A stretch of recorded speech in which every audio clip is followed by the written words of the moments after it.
So the next film I watched was another documentary. This is Won't You Be My Neighbor? And it was playing right about the same time that RBG was playing. And I didn't see it for the same reason because I thought it was probably going to be a by the books, look at an icon. And it is and it isn't. It is in that it is mostly by the books. It's by Morgan Neville. It isn't in that it does a few things structurally that I liked better than the previous doc.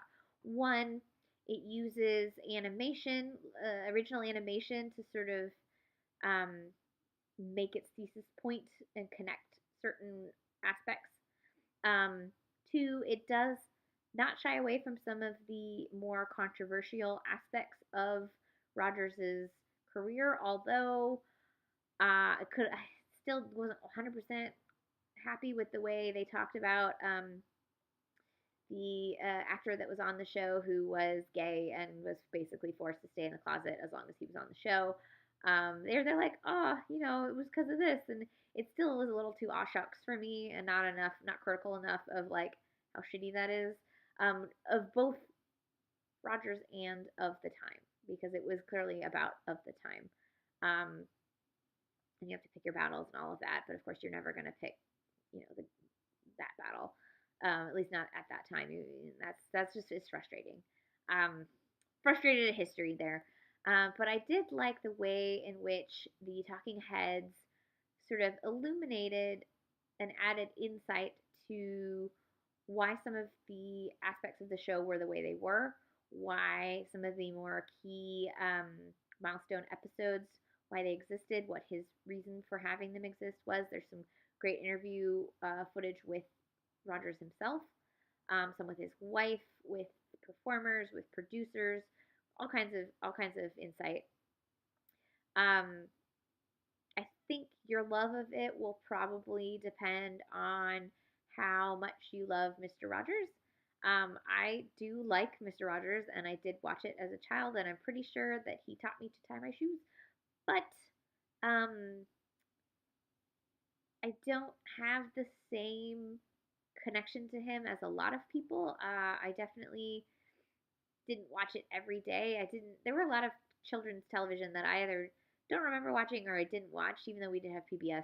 I definitely did not get plopped in front of Mr. Rogers or um, Sesame Street or any of those things as much as I maybe I should have. Maybe I would have had a better childhood. I don't know. Um, Watched bits of it though, for sure. And I had a friend who I remember her older brother went to college and they used to tape every episode of Mr. Rogers for him so that he wouldn't miss it. Always thought that was really sweet. Um, so I didn't have that kind of connection to Mr. Rogers, to say that much.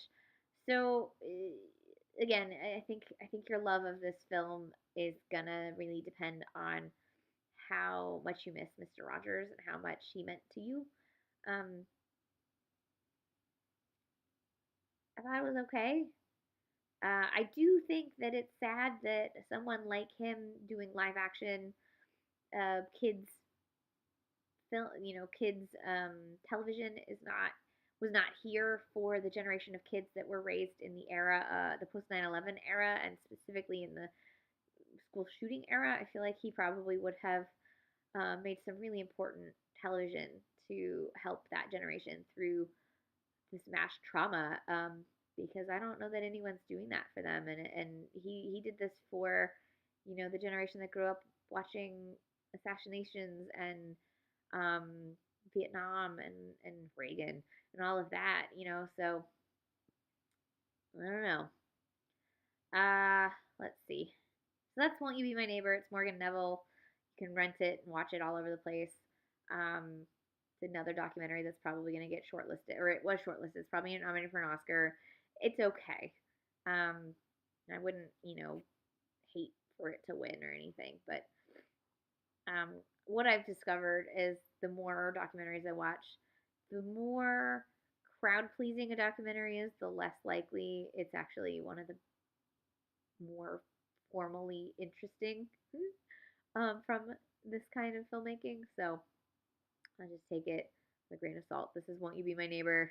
about Mr. Rogers, Morgan Neville. You can check it out.